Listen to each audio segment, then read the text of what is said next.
You little beauty, good on you folks, and welcome to the 10th day of May 2008, and I'm here in Central Australia. Just finished up a wonderful day shift in the ambulance centre, and now about to kick off a wonderful Federation investigation into the Dogon tribe of Africa. This wonderful tribe had an affinity with this Sirius constellation in the sky up near the wonderful Orion, the Hunter.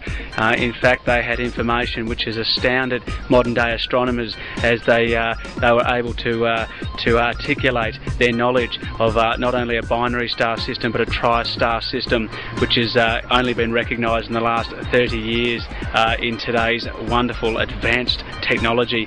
The Dogon tribe are renowned for their reputation as saying that they come from the star systems themselves, and they indeed have over 5,000 years of contact and communications with the wonderful Sirius star civilizations. Let's check it out, and we'll see you guys in a few moments for some climate change news.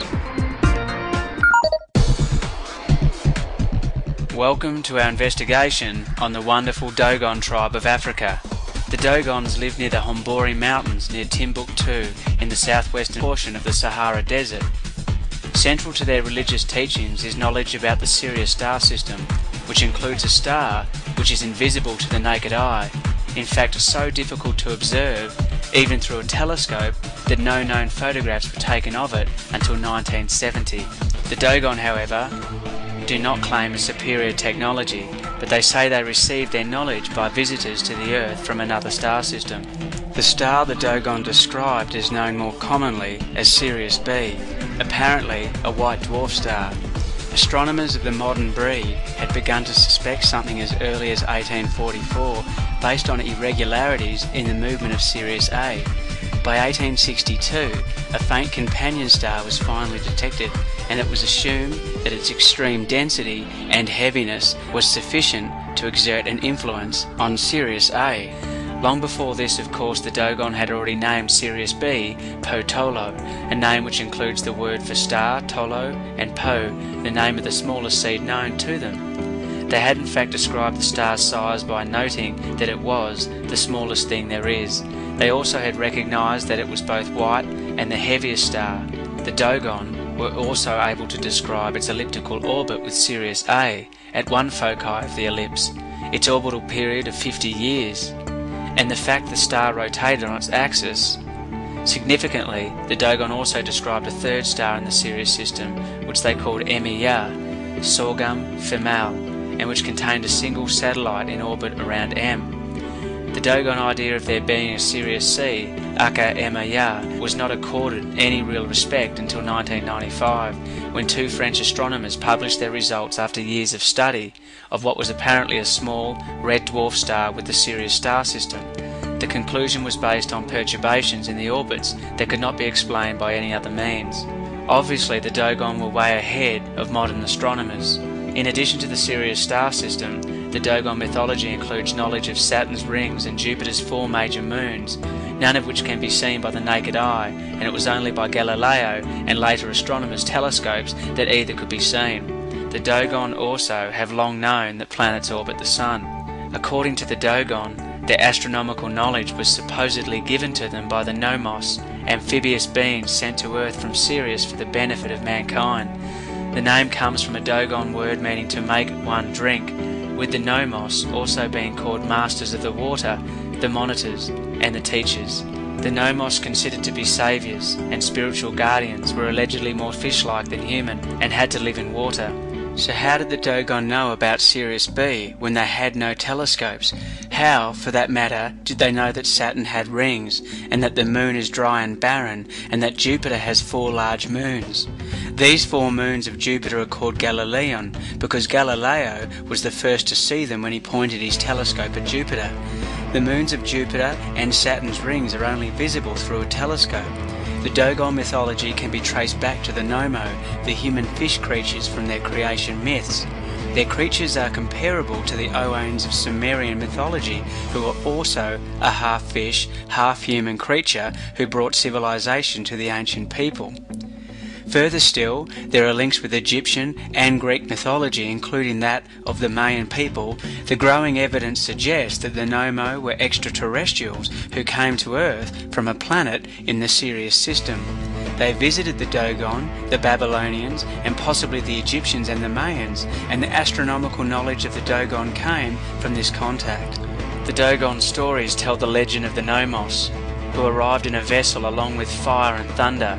After they arrived here, they put out a reservoir of water onto the earth, then dove into the water. There are references in the oral traditions, drawings and tablets of the Dogons to human-looking beings who have feet but who are portrayed as having large fish skin running down their bodies. The Nomos were more fish-like than human and had to live in water. They were survivors and spiritual guardians. The Nomo divided his body amongst men to feed them. That is why it is also said that as the universe had drunk of his body, the Nomo also made men drink. He gave all his life principles to human beings. The Nomo was crucified and resurrected, and in the future will again visit Earth. The Dogon had astronomical knowledge that in some ways should have been beyond them, specifically relating to the star Sirius. The Dogon were reported to have carried that information with them down through their long history, which is remarkable in itself.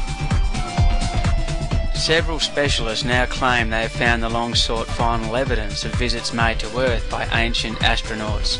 The myths of the Dogon tribesmen of Mall, West Africa, contain astronomical knowledge which the native people could have neither learned by themselves nor guessed. Obviously, the researchers say, some more advanced civilization told them. These fascinating Dogon legends speak of Jupiter's 4 moons and Saturn's rings, which were not seen by human beings until the invention of the telescope. They speak of the star Sirius and of a pair of invisible companions. One of them circles Sirius every 50 years and is made of a metal that is the heaviest thing in the universe. Astronomers have discovered that such an object called Sirius B does exist, but only the most sophisticated and sensitive instruments, unavailable of course to the Dogons, can detect it. So why is it that so many of our ancient civilizations on Earth repeatedly refer to visitations from living star people? And is this why the knowledge of our galaxy and its cycles amongst early Earth cultures is so in-depth? Does this understanding of interplanetary relations lead us to consider why so many of our ancient civilizations on Earth knew of the 26,000-year galactic cycle known as the Galactic Day? The more we look into this understanding, the more we find that our ancients were indeed the pioneers of the future. To the Dogon tribe of Africa, you truly are a bunch of superstars. See you all on the next transmission.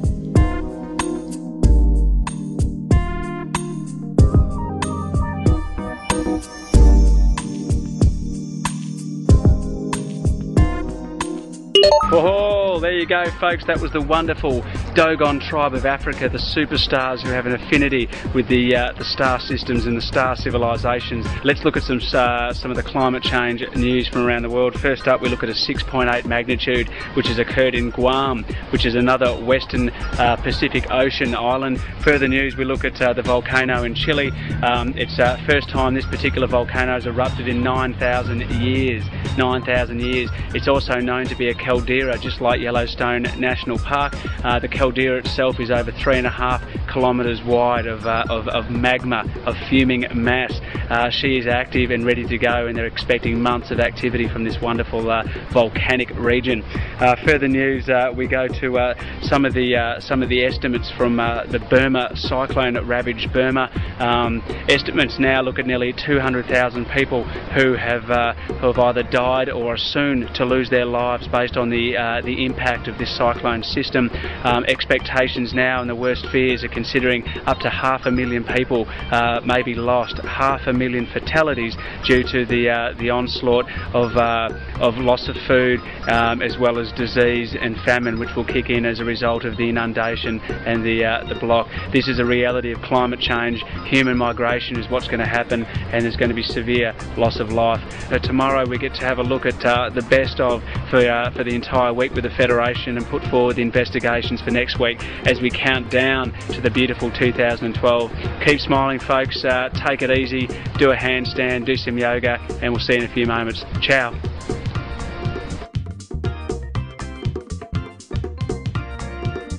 How we doing there folks, and welcome back on board the Galactic